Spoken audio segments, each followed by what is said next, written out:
بیت المقدس مسلمانوں کا قبلہ اول ہے، اس میں کوئی شک نہیں کہ بیت المقدس یہودیوں، عیسائیوں اور مسلمانوں تینوں کے ریلیجن کے لیے مقدس مقام کی حیثیت رکھتا ہے۔ حضرت سلیمان علیہ نبینا علیہ السلام نے انسانوں سے نہیں بلکہ جنوں کی ایک جماعت سے اس کام کو کروانا شروع کیا، اس لیے اس عمارت کو ہیکل سلیمانی بھی کہا جاتا ہے۔ آقائے کائنات جناب محمد رسول اللہ صلی اللہ تعالی علیہ وسلم کی ہجرت کے 1 سال 5.5 مہینے کے بعد قبلے کی تبدیلی ہوئی اور اللہ پاک نے پیارے آقا علیہ السلام کی خواہش کے مطابق مسلمانوں کا جو کعبہ ہے، قبلہ ہے، وہ کعبہ کو فرما دیا۔ اس مقام پر آج بھی مسجد قبلتین قائم ہے۔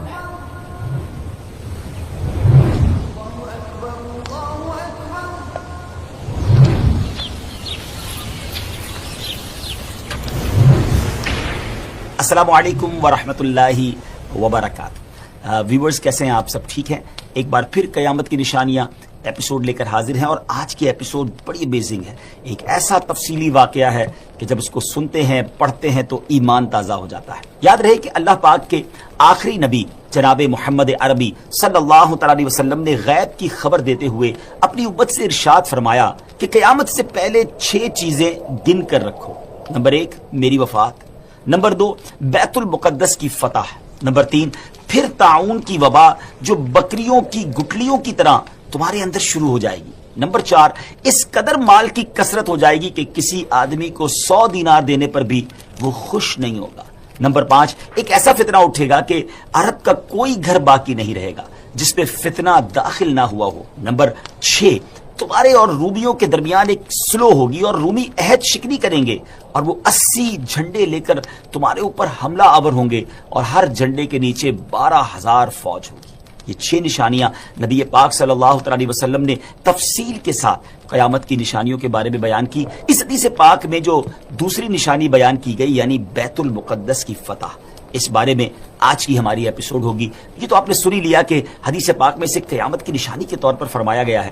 اس بارے میں مزید بات کرنے سے پہلے آئیے پہلے ذرا بیت المقدس کے بارے میں کچھ سنتے ہیں کہ یہ کس جگہ کو کہا جاتا ہے اور اس کی تاریخ کیا ہے۔ بیت المقدس مسلمانوں کا قبلہ اول ہے۔ یہ فلسطین کے شہر القدس میں واقع ہے۔ بعض نے اس شہر کو بھی بیت المقدس کہا ہے۔ بیت المقدس کی تاریخ دیکھیں تو اس میں کوئی شک نہیں کہ بیت المقدس یہودیوں، عیسائیوں اور مسلمانوں تینوں کے ادیان یعنی تینوں کے ریلیجن کے لیے مقدس مقام کی حیثیت رکھتا ہے۔ اس کو القدس کا نام کیوں دیا گیا؟ اس کے بارے میں حکیم الامت مفتی احمد یار خان نعیمی رحمۃ اللہ تعالی لکھتے ہیں کہ چونکہ اس زمین میں حضرات انبیاء کے مزارات بہت ہیں، اس لیے اسے قدس کہا جاتا ہے۔ زمین کا یہ ٹکڑا انبیاء اور صلحاء یعنی نیک لوگوں کا مرکز رہا ہے۔ حضرت سیدنا سلیمان علیہ نبینا علیہ السلام کا مزار مبارک اور عالم اسلام کی مشہور و معروف مسجد اقصی بھی اسی شہر میں واقع ہے۔ رہی یہ بات کہ اس کا سنگ بنیاد کب رکھا گیا، تو اس بارے میں یہ کہا جاتا ہے کہ کعبہ معظمہ کی بنیاد ڈالنے کے 40 سال بعد سیدنا آدم علیہ نبینا علیہ السلام یا ان کی اولاد میں سے کسی نے اس کی بنیاد ڈالی۔ پھر اس کی تعمیر حضرت سیدنا سام بن نوح علیہ نبینا علیہ السلام نے کی۔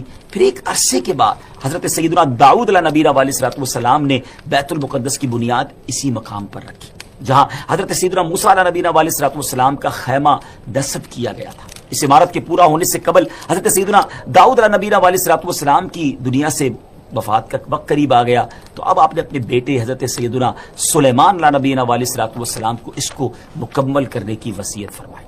حضرت سلیمان علیہ نبینا علیہ السلام نے کمال کا انتظام کیا۔ آپ نے انسانوں سے نہیں بلکہ جنوں کی ایک جماعت سے اس کام کو کروانا شروع کیا۔ 1 سال کا کام باقی تھا۔ اب ذرا غور کیجئے کہ جنات تعمیر کر رہے تھے مگر آپ کے انتقال کا وقت قریب آ گیا۔ آپ نے غسل فرمایا، نئے کپڑے پہنے، خوشبو لگائی اور اس طرح تشریف لائے کہ عصا پر یعنی اپنے جو لاٹھی تھی اس پر ٹیک لگا کر کھڑے ہو گئے۔ ملک الموت حضرت اسرائیل علیہ السلام نے جن کا کام ہی روح قبض کرنا ہے، انہوں نے آپ کی روح اسی حالت میں اسی عالم میں قبض کر لی۔ اب اسی طرح آپ عصا پر ٹیک لگائے کھڑے رہے۔ جی ہاں، دنیا سے آپ جا چکے تھے، وصال فرما چکے تھے، مگر آپ کا جو مبارک جسم ہے وہ عصا پر ٹیک لگائے کھڑا رہا۔ یہ اللہ کی شان ہے۔ حضرت سلیمان علیہ السلام کا یہ معجزہ بھی ہے۔ یہاں میں ایک اور دلچسپ بات آپ کو بتاتا چلوں کہ جب حضرت سلیمان علیہ السلام حیات تھے تو جنات کو رات کی رخصت بھی مل جاتی تھی، وہ دن میں کام کرتے تھے۔ حضرت سلیمان علیہ السلام بھی آرام کرنے چلے جاتے تھے، مگر آپ چونکہ اب کھڑے ہی تھے تو اب جنات کو دن رات راؤنڈ کلاک کام کرنا پڑ گیا۔ ہر وقت وہ آپ کھڑے رہے تو آپ کو اجازت مانگتے تھے، لیکن کسی میں ہمت نہیں ہوتی تھی کہ وہ اجازت مانگنے آپ سے مانگے، تو آپ سے اجازت بھی نہیں مانگ سکتے تھے۔ تو جنہوں نے 4 سال تک یک لخت، جی ہاں آل دا وے، دن رات برابر کام کیا۔ اچھا، حضرت سلیمان علیہ السلام جو ہے وہ عصا پر کھڑے ہیں، نہ جسم میں کوئی تبدیلی آ رہی ہے۔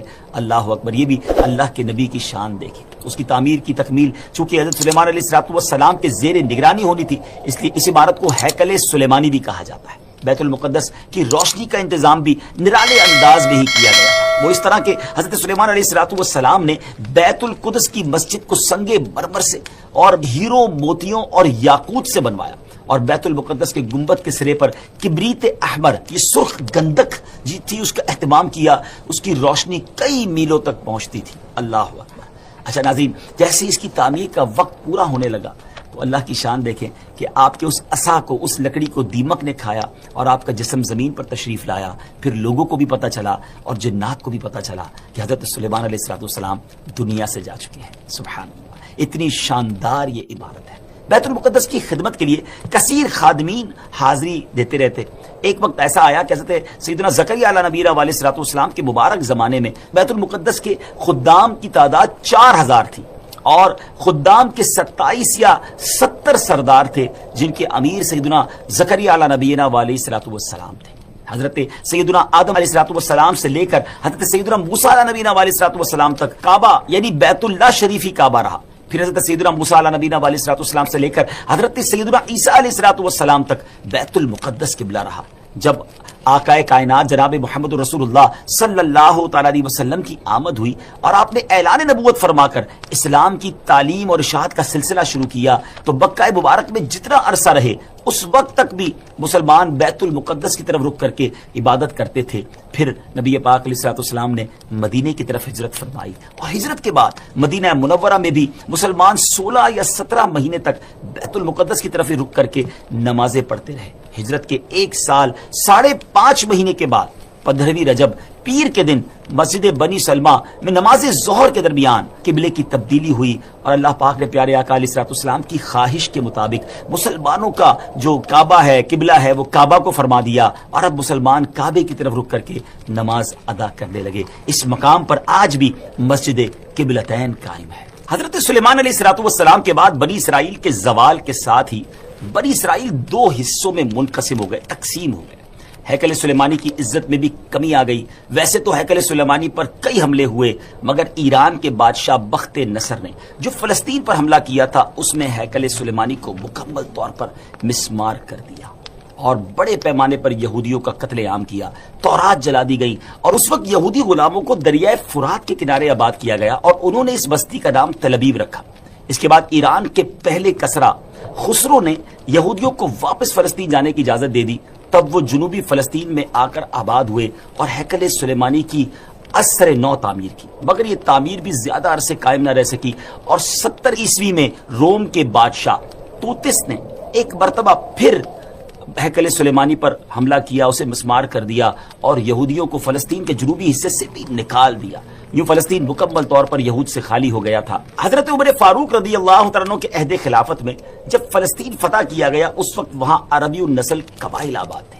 اسلامی لشکر کے سپہ سالار سیدنا ابو عبیدہ بن جراح رضی اللہ تعالیٰ عنہ نے فتح یرموک کے بعد اسلامی لشکر کے ساتھ آپ دمشق آ چکے تھے۔ آپ نے اپنے اصحاب سے مشورہ کیا کہ قیصاریہ روانہ ہو یا بیت المقدس۔ حضرت سیدنا معاذ بن جبل رضی اللہ تعالیٰ عنہ کے مشورے پر عمل کرتے ہوئے سیدنا فاروق اعظم رضی اللہ تعالیٰ عنہ کی بارگاہ میں ایک مکتوب روانہ کیا گیا، دونوں شہروں میں سے کس شہر کا انتخاب کیا جائے۔ سیدنا فاروق اعظم رضی اللہ تعالیٰ عنہ نے جلیل القدر صحابہ کرام علیہ رضوان سے جب مشورہ کیا تو مولا علی شیر خدا کرم اللہ تعالیٰ وجہ الکریم نے فرمایا کہ اے امیر المومنین، آپ اسلامی لشکر کو بیت المقدس کی طرف روانگی کا حکم دیں۔ وہ پہلے بیت المقدس کو فتح کرے، پھر قیصاریہ کی طرف جائیں، کیونکہ رسول پاک علیہ السلام نے پہلے مجھے بیت المقدس کی فتح اور بعد میں قیصاریہ کی فتح کی خوشخبری دی تھی۔ یہ سن کر سیدنا فاروق اعظم رضی اللہ تعالیٰ نے فرمایا، اے ابو الحسن، آپ نے سچ کہا۔ پھر سیدنا ابو عبیدہ بن جراح رضی اللہ تعالیٰ کی طرف پہلے بیت المقدس اور پھر قیصاریہ روانگی کا حکم لکھ کر روانہ کر دیا۔ ڈیئر ویورز، ہے نا بڑی عجیب داستان، بڑی ایمان افروز داستان۔ سیدنا ابو عبیدہ بن جراح رضی اللہ تعالیٰ کو جیسے ہی امیر المومنین کا مکتوب ملا، آپ نے روزانہ 5000 مجاہدین لشکر بیت المقدس روانہ شروع کر دیے، یعنی 5000 مجاہدین ڈیلی روانہ ہوئے بیت المقدس کا جو قلعہ تھا، جو فورٹ تھا، وہ بڑا مضبوط تھا۔ رومیوں نے یرموک کا حال سن کر پوری تیاری کر رکھی تھی۔ اسلامی لشکر کے جاتے ہی انہوں نے قلعے کا محاصرہ کیا، اس کو سراؤنڈ کر لیا۔ حضرت ابو عبیدہ بن جراح رضی اللہ تعالیٰ کے حکم سے روزانہ اس فورٹ پر، اس قلعے پر حملہ کیا جاتا۔ 11 دن تک حملہ کرتے رہے، مگر کوئی خاص پیش رفت نہ ہوئی، کوئی پروگرس نہ ہو رہی تھی۔ 11ویں دن خود سیدنا ابو عبیدہ بن جراح رضی اللہ تعالیٰ، سیدنا خالد بن ولید رضی اللہ تعالیٰ تشریف لائے۔ مجاہدین نے تکبیر و تحلیل کی صدائیں بلند کی، خوب نعرے لگائے، تو رومیوں کو بھی معلوم ہو گیا کہ اسلامی لشکر کا کوئی بڑا سردار آ گیا ہے۔ وہ سب پریشان ہوئے، اپنے سب سے بڑے راہب قمامہ کے پاس گئے اور ساری صورتحال بیان کی۔ جب اسے معلوم ہوا کہ مسلمانوں کا سردار آ گیا ہے، وہ بہت پریشان ہوا اور کہنے لگا، اب تمہاری ہلاکت نزدیک ہے، کیونکہ میں نے پچھلی کتابوں میں پڑھا ہے کہ ملک شام کو محمد الرسول اللہ صلی اللہ تعالی علیہ وسلم کا ایک سرخ رنگ کا صحابی فتح کرے گا۔ اگر یہ وہی سردار ہے تو صلح کے علاوہ اب تمہارے پاس کوئی دوسری صورت نہیں ہے۔ پھر وہ اسلامی لشکر کے سپہ سالار کو دیکھنے کے لیے قلعے کے دیوار پر آیا، سیدنا ابو عبیدہ بن جراح رضی اللہ تعالیٰ کو بلایا۔ آپ رضی اللہ تعالیٰ جب آگے گئے تو ان سے بھی وہی بات کی۔ حضرت ابو عبیدہ بن جراح نے کہ یا تو تم اسلام قبول کر لو یا جزیہ دے کر امان حاصل کر لو، پھر ہم سے جنگ کرنے کے لیے تیار ہو جاؤ۔ لیکن اس راہب قمامہ نے سیدنا ابو عبیدہ بن جراح رضی اللہ تعالیٰ کی بات کا کوئی جواب نہ دیا، فقط خاموشی سے وہ بس آپ کو دیکھتا رہا اور پھر واپس چلا گیا۔ اس نے اپنی قوم سے کہا کہ یہ وہ شخص نہیں ہے جس کے بارے میں نے کتابوں میں پڑھا ہے، لہٰذا تم ان سے جنگ کرتے رہو، یہ تمہارا بال بھی بیکا نہیں کر سکتے۔ سیدنا ابو عبیدہ بن جراح رضی اللہ تعالیٰ نے بھی وہاں سے واپس آ کر اسلامی لشکر کو جنگ کا حکم دے دیا۔ روزانہ اسلامی لشکر اس فورٹ پر، اس قلعے پر حملہ کرتا، رومی تیروں کی برسات کرتے، دونوں طرف سے جانی نقصان بھی ہوتا، سپاہی زخمی بھی ہوتے۔ لڑائی 4 ماہ تک جاری رہی۔ جی ہاں ویورز، 4 منتھ تک یہ لڑائی جاری رہی۔ اہل شہر تنگ آ گئے، وہ دوبارہ اپنے جو سردار تھا، جو ان کا لیڈر تھا قمامہ، اس کے پاس گئے، ساری صورتحال بیان کی۔ وہ نصرانی راہب جو تھا وہ پھر قلعے کی دیوار پر آیا اور سیدنا ابو عبیدہ بن جراح رضی اللہ تعالیٰ عنہ سے کہنے لگا کہ ہم ہر حال میں تم سے جنگ کریں گے، البتہ ہمارے شہر کو صرف ایک ہی شخص فتح کرے گا جس کے اوصاف ہماری کتابوں میں لکھے ہوئے ہیں، وہ تم نہیں ہو۔ سیدنا ابو عبیدہ بن جراح رضی اللہ تعالیٰ نے فرمایا کہ تمہاری کتابوں میں اس کے کیا اوصاف لکھے ہوئے ہیں؟ اس نے کہا وہ ہم تمہیں نہیں بتائیں گے، البتہ اسے دیکھ کر ہم فوراً پہچان لیں گے کہ یہ وہی شخص ہے۔ اگر تم اس کا نام جاننا چاہتے ہو تو ہم اس کا نام بتا سکتے ہیں۔ اللہ اکبر، ان کی کتابوں میں اس صحابی کا نام بھی موجود تھا۔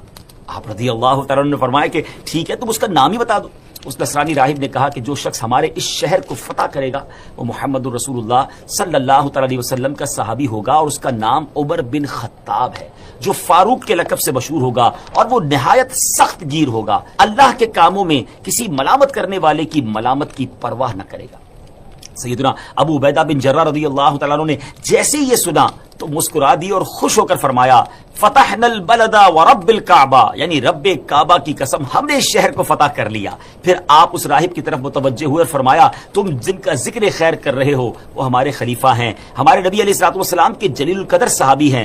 راہب نے کہا اگر واقعی ایسی بات ہے تو تم جنگ موقوف کر دو اور انہیں یہاں بلاؤ، اگر ان میں تمام صفات وہی ہوئی جو ہمارے علم میں ہیں تو ہم ان کے لیے شہر کے دروازے بغیر جنگ کے کھول دیں گے اور ان کو جزیہ بھی ادا کریں گے۔ آپ رضی اللہ تعالیٰ عنہ نے یہ بات منظور فرما لی۔ نصرانی راہب سے گفتگو کرنے کے بعد سیدنا ابو عبیدہ رضی اللہ تعالیٰ عنہ نے جب وہ تشریف لائے اور نصرانی راہب سے ہونے والی گفتگو کی تفصیلات لشکر میں سب کو بتائیں تو تمام مجاہدین خوش ہو گئے۔ ایک مکتوب جس میں تمام تفصیلات انہوں نے لکھی سیدنا عمر فاروق رضی اللہ تعالیٰ کی بارگاہ میں انہوں نے پیش کر دی اور وہاں وہ خط بھیج دیا گیا۔ اللہ اکبر، جب یہ خط مدینہ منورہ پہنچتا ہے، حضرت سیدنا میسرہ بن مسروق رضی اللہ تعالیٰ عنہ مدینہ منورہ پہنچتے ہیں، بارگاہ فاروقی میں حاضر ہوئے، سلام عرض کیا، فرمایا خوشخبری لائے ہو؟ عرض کیا رب کعبہ کی قسم خوشخبری ہے۔ پھر وہ مکتوب بارگاہ فاروقی میں پیش کیا گیا۔ سیدنا فاروق اعظم رضی اللہ تعالیٰ عنہ جب مکتوب پڑھا، صحابہ کرام سے مشورہ کیا اور ملک شام کی طرف سفر کا ارادہ کر لیا، تیاری شروع فرما دی۔ امیر المومنین سیدنا فاروق اعظم رضی اللہ تعالیٰ عنہ کا بیت المقدس جب جانے کا فیصلہ ہوا،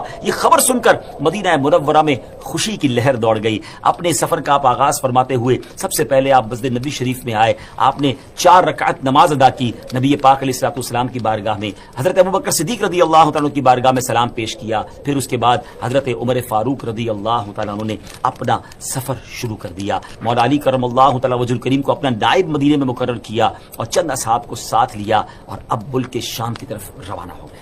آپ رضی اللہ عنہ کے سفر کی یہ نوعیت ہوتی تھی کہ نماز فجر کے بعد سفر طے فرماتے اور ظہر کے وقت کسی مقام پر ٹھہر جاتے، وہاں اپنے اصحاب کو واضح و نصیحت فرماتے، اللہ عز و جل کا خوف، عبادت کا تذکرہ، آخرت وغیرہ پر مشتمل بیان فرماتے، اور اس کے بعد ستو اور کھجور وغیرہ سے اپنا لنچ کرتے تھے۔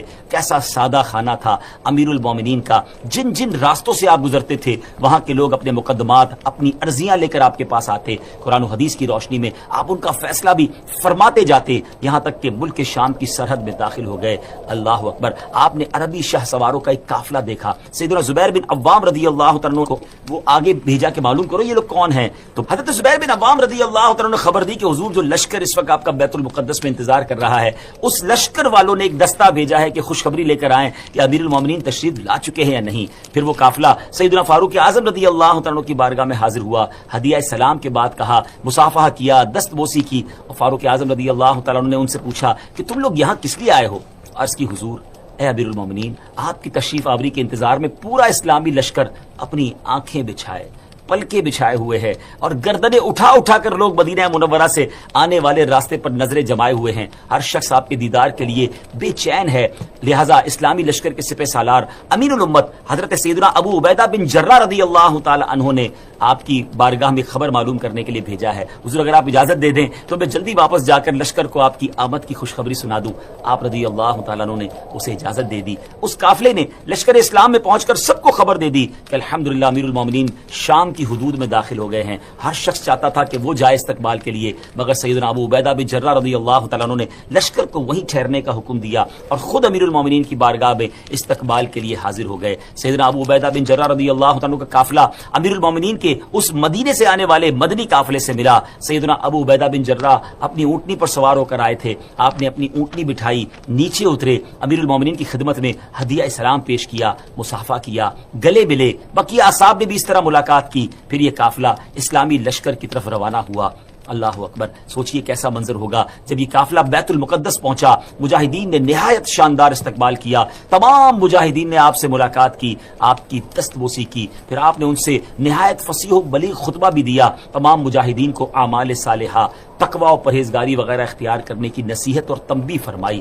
خطبے سے فارغ ہو کر سیدنا ابو عبیدہ بن جراح رضی اللہ تعالیٰ عنہ نے ملک شام کی جنگوں کو بالتفصیل بیان کیا، جنہیں سن کر فاروق اعظم رضی اللہ تعالیٰ عنہ کبھی روتے اور کبھی خوش ہوتے۔ دونوں میں گفتگو ہوتی رہی یہاں تک کہ ظہر کا وقت ہو گیا۔ مؤذن رسول سیدنا بلال حبشی رضی اللہ تعالیٰ عنہ، جو نبی پاک علیہ الصلوۃ والسلام کے دنیا سے پردہ فرمانے کے بعد مدینہ طیبہ سے ملک شام چلے آئے تھے، لشکر اسلام میں شامل ہو کر وہ بھی جہاد میں مصروف ہو گئے تھے۔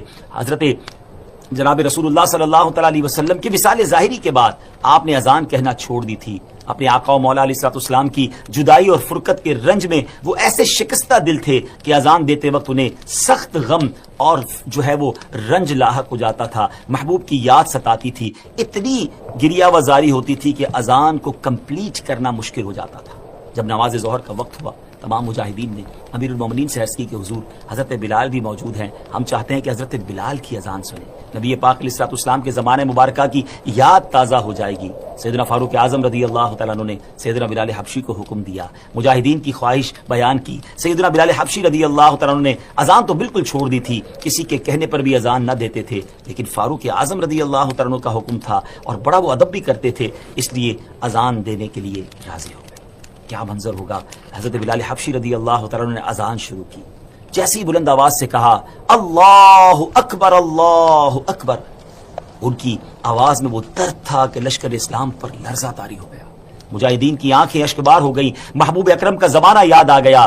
اللہ اکبر! شام کی سرزمین میں مدینے کی یاد تازہ ہو رہی ہے۔ اس وقت رسول پاک علیہ الصلوۃ والسلام کے دیدار سے اپنی آنکھوں کو ٹھنڈا کیا کرتے تھے، مگر وہ دیدار اب کہاں نصیب۔ تمام مجاہدین شدت غم سے کانپنے لگے۔ سیدنا بلال حبشی رضی اللہ تعالیٰ عنہ اشہد ان محمد الرسول اللہ پر جب پہنچے تو پورے لشکر پر ایک کوہرام مچ گیا۔ صحابہ کرام علیہ رضوان نے اپنے محبوب آقا کی یاد میں وہ تڑپنے لگے، آہو بکا کا شور بلند ہو گیا۔ شدت غم سے مجاہدین ایسے تڑپتے کہ ابھی ان کے دل پھٹ جائیں گے، بعض پر تو بے ہوشی طاری ہو گئی۔ فاروق اعظم رضی اللہ تعالیٰ عنہ پر بھی گریہ طاری تھا۔ حضرت بلال حبشی رضی اللہ تعالیٰ عنہ کی حالت بھی ناقابل برداشت تھی، ایسا لگتا تھا کہ وہ اذان پوری نہ کر پائیں گے۔ اسلامی لشکر پر غم و اضطراب کی وہ کیفیت طاری تھی کہ رونے اور چیخنے کے سوا کچھ سنائی نہ دیتا تھا۔ بہرحال سیدنا بلال حبشی رضی اللہ تعالیٰ عنہ نے اذان مکمل کی، بہت دیر تک صحابہ کرام محبوب کریم علیہ الصلوۃ والسلام کی یاد میں روتے رہے. بالآخر اللہ کریم نے سب کو تسکین عطا فرمائی. فاروق اعظم رضی اللہ تعالیٰ عنہ نے پورے لشکر کو نماز پڑھائی، پھر قلعہ بیت المقدس کی طرف جانے کا ارادہ فرمایا. جب آپ نے بیت المقدس کی طرف روانگی کا ارادہ فرمایا تو بکری کے بالوں سے بنا ہوا لباس پہنا، وہ جبہ جو تھا نا ناظرین، ٹکڑے ٹکڑے سی کر بنایا گیا تھا اور اس میں 14 پیون تھے. ایک پیون جو ہے وہ چمڑے کا بھی اس میں تھا. اتنا سادہ اور جس کو آپ نے بالکل کم پیسوں والا لباس. اسلامی لشکر کے تمام سرداروں نے آپ سے گزارش کی، حضور آج تو بڑا اہم دن ہے، آپ اچھے کپڑے آج زیب تن کیجئے، اچھے گھوڑے پر سوار ہوں. آج آپ کو بیت المقدس کے جو لوگ ہیں ان سے ملنا ہے اور انشاءاللہ ہمیں فتح ملنی ہے. جب لوگوں نے بڑا اصرار کیا تو آپ راضی ہو گئے اور مصر کے اعلیٰ قسم کا سفید لباس پہن کر گھوڑے پر سوار ہو کر اسلامی لشکر کے ساتھ اب بیت المقدس کے قلعے کی جانب روانہ ہوئے. ابھی چند قدم ہی چلے تھے ناظرین کہ آپ کے چہرے پر گھبراہٹ کے آثار ہوئے. آپ کو ایسا لگتا تھا جیسے آپ کو بڑی سخت تکلیف ہو گئی ہے. آپ کے چہرے کا رنگ تبدیل ہو گیا. سواری کو رکوایا، فوراً گھوڑے سے نیچے آئے اور فرمایا اللہ عز و جل مجھے معاف فرمائے. قریب تھا کہ میں ہلاک ہو جاتا کیونکہ ایسے پرتکلف اتنے قیمتی لباس کو پہن کر میرے دل میں عجب اور تکبر داخل ہو گیا تھا. میں نے اللہ عز و جل کے محبوب علیہ الصلوۃ والسلام کو یہ فرماتے سنا ہے کہ جس کے دل میں ذرہ برابر بھی تکبر ہوگا وہ جنت میں داخل نہیں ہوگا. تمہارے اعلیٰ اور سفید لباس نے مجھے ہلاکت میں ڈال دیا. پھر آپ نے وہ لباس اتار دیا اور اپنا پرانا 14 پیوند والا لباس زیب تن فرمایا. فاروق اعظم رضی اللہ تعالیٰ عنہ بیت المقدس کے قریب اب پہنچ گئے. ناظرین میں یاد تھوڑی دیر کے لیے رکوں گا، غور کیجئے. یہ تھے امیر المومنین. آج فتح کا دن تھا، آج دوسرے لفظوں میں ریوارڈ کا دن تھا، عزت کے بڑھنے کا دن تھا. پھر بھی عاجزی ہے، پھر بھی خوف خدا ہے، پھر بھی نبی پاک کی یاد ہے. یاد رسول میں آنسو بھی بہے، نمازیں بھی پڑھی گئیں، بیان بھی کیا گیا، اللہ کی یاد بھی دلائی گئی، خوف بھی دلایا گیا اور اپنے آپ کو تکبر سے بچایا بھی گیا. یہ ہم سب کے لیے کتنا بڑا درس ہے. جن کو اللہ نے نوازا ہے، اگر اللہ نے دنیا کی نعمتیں دی ہیں تو اس کا مطلب یہ نہیں کہ تکبر کیا جائے اور ان خوشیوں میں کھو جایا جائے. آج معاملہ یہ ہے ناظرین کہ جس کے گھر میں خوشی ہوتی ہے، جس کو کوئی سیلیبریشن ملتی ہے، وہ اس کے ساتھ ہی نافرمانی اللہ کی شروع کر دیتا ہے. ایسا لگتا ہے کہ ہماری خوشی اور اللہ کی نافرمانی یہ لازم و ملزوم ہو گئی ہے. اچھا خاصا نیک نمازی بھی ہوتا ہے، اگر اس کے گھر میں جب خوشی کا موقع آتا ہے تو وہ کچھ ہوتا ہے جو بیان نہیں کیا جا سکتا. یہ بہت بڑی بے وقوفی ہے ناظرین کہ اللہ کریم خوشیاں عطا فرمائے اور ہم اسی کی نافرمانی کریں. ایسا نہ کیا کریں. جب رب کی عطا ملے زیادہ شکر ادا کریں، زیادہ سجدے کریں، صدقہ کریں اور گناہوں سے بچیں.